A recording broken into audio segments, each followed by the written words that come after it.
राम राम। मेरा नाम है राम सिंह मार और जिस प्रकार से 2024 के चुनावी महासंग्राम में अब अलग अलग प्रकार के बातें निकलकर सामने आनी शुरू हो गई हैं, लिहाजा जिस प्रकार से भाजपा की टिकट जब डिक्लेयर हुई उसके बाद बगावती सुर जो हैं वो देखने को मिले, लेकिन जिस प्रकार से अब कांग्रेस पार्टी द्वारा भी अपनी पहली लिस्ट जारी कर दी गई है, तो ऐसे में अब अलग अलग तस्वीरें और अलग अलग बातें निकलकर सामने आ रही हैं। खास तौर पर एक ऐसे कद्दावर नेता की हम बात कर रहे हैं जो कपूर सिंह नरवाल, जो बड़ौदा हलके से जब पहली बार कांग्रेस में जब शामिल हुए तो उस दौरान उनसे कमिटमेंट हुआ था कि बड़ौदा हलका 2024 के लिए उनके लिए रहेगा, यानी कि उन्हें टिकट दी जाएगी। लेकिन एक बार फिर जो है बड़ौदा हलके में कहीं ना कहीं उन्हें नज़रअंदाज कर दिया गया है और सीट इंदुराज भालू को दे दी गई है। तो ऐसे में हमारे साथ बातचीत करने के लिए खुद यहाँ पर सर हैं, उनसे बातचीत कर लेते हैं। किस प्रकार से ये पूरा बातचीत लगातार रही भूपेंद्र सिंह हुड्डा से, दीपेंद्र हुड्डा से, कपूर जी लगातार बातचीत, आप चर्चा में भी रहे और एक बार फिर आपके साथ कहीं ना कहीं ये भेदभाव हुआ, क्या कहेंगे? देखिए, भेदभाव मेरे साथ नहीं हुआ है, ये भेदभाव बड़ौदा की जनता के साथ हुआ है, क्योंकि 2020 के उपचुनाव में मेरे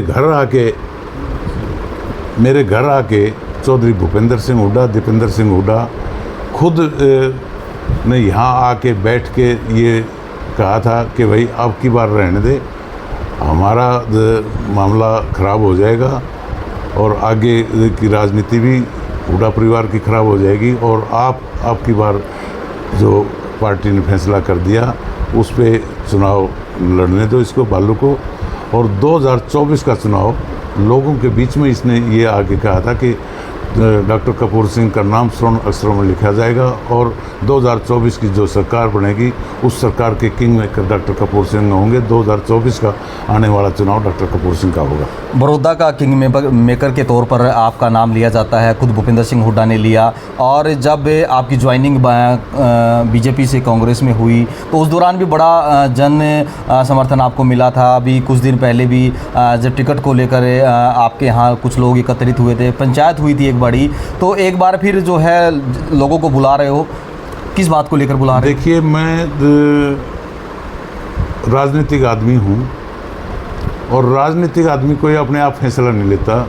मैंने कल संडे को 10 बजे पूरे बड़ौदा हल्का की 36 बिरादरी के लोगों से अपील करता हूँ कि भाई हाथ जोड़ के अपील करता हूँ कि भाई कल 10 बजे मेरे निवास स्थान गुहाना पे ज़्यादा से ज़्यादा संख्या में आए लोग और वो आके फैसला करें मैंने आगे क्या करना है, घर बैठना है, चुनाव लड़ना है या किसको क्या करना है, वो मैं लोगों पे छोड़ता हूँ। मैं अपने ऊपर में कुछ हो ही नहीं, जबकि किस बात का फैसला मैं कर सकता हूँ, लेकिन लोग जो फैसला करेंगे उस पर फूल चढ़ाऊँगा। मैं दोबारा फिर लोगों से हाथ पैर जोड़ के ये कहता हूँ कि भाई कल संडे को 10 बजे ज़्यादा से ज़्यादा संख्या में आएँ। जो मेरे साथ धोखा हुआ है, जो कांग्रेस पार्टी ने धोखा दिया है, भूपेंद्र सिंह हुड्डा ने धोखा दिया है, ये मेरे को अकेले को धोखा नहीं दिया, पूरे बड़ौदा हल्का की जनता को दिया है। और पूरे बड़ौदा हल्का की जनता कल से रात से ही मैं सो नहीं पाया, इतने टेलीफोन बजते रहे, कुछ टेंशन कुछ टेलीफोन बजते रहे। मैं सुबह यूँ उठ के नहा के लोगों के बीच में फिर आ गया। आप अब भी देखो लोगों का हजूम मेरे पास बैठा है। लेकिन मेरे साथ ये जो हुड्डा साहब ने बड़ौदा हल्का की जनता के साथ किया, ये अच्छा नहीं किया, गलत किया है, ये धोखा दिया है। और भूपेंद्र सिंह हुड्डा के बारे में एक बात कहते थे लोग और उनकी बातों में मैं आ गया। भूपेंद्र सिंह हुड्डा कहते हैं जुबान का पक्का है, लेकिन हमारे साथ तो 3 बार धोखा हो चुके हैं, 3 बार।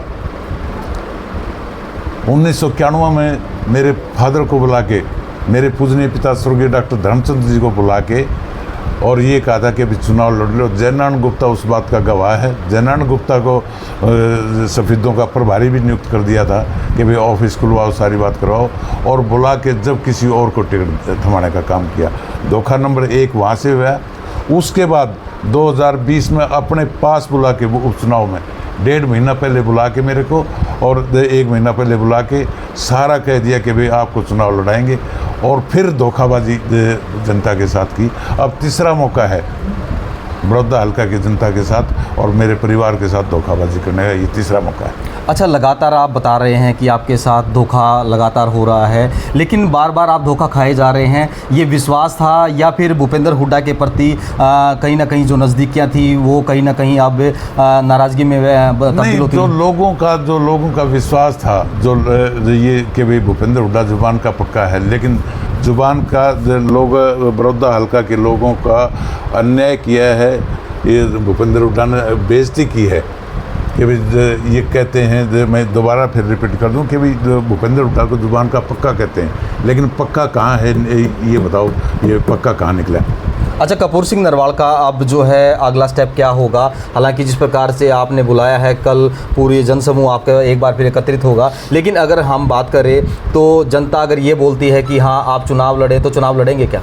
देखिए, जनता जो कहेगी, जनता जो फैसला लेगी, बड़ौदा हल्का की जो सम्मानित जनता, 36 बिरादरी के लोग जो फैसला करेंगे, उस फैसले पे फूल चढ़ाऊँगा।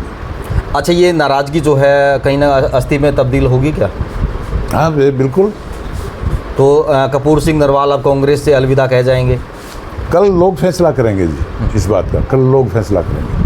अच्छा, एक कद्दावर नेता के तौर पर बड़ौदा में आप रहे हैं, लंबे समय से रहे हैं, ये धोखा अलग अलग पार्टियों में आपके साथ होता रहा, लेकिन कपूर सिंह नरवाल जब इतने बड़े कद के हैं तो क्या वो आज़ाद उम्मीदवार के तौर पर चुनाव क्यों नहीं लड़ पाए? नहीं, मैं आज़ाद की बात नहीं करता। मैं लोगों को जो फैसला करेंगे, मैं कौन होता हूँ फैसला करने वाला? जो लोग फैसला करेंगे, आज़ाद लड़वाएंगे आज़ाद लड़ेंगे, किसी दूसरी पार्टी में भेजेंगे दूसरी पार्टी में जाएंगे। वो जो लोग फैसला करेंगे, घर बिठाएंगे घर बैठ जाएंगे।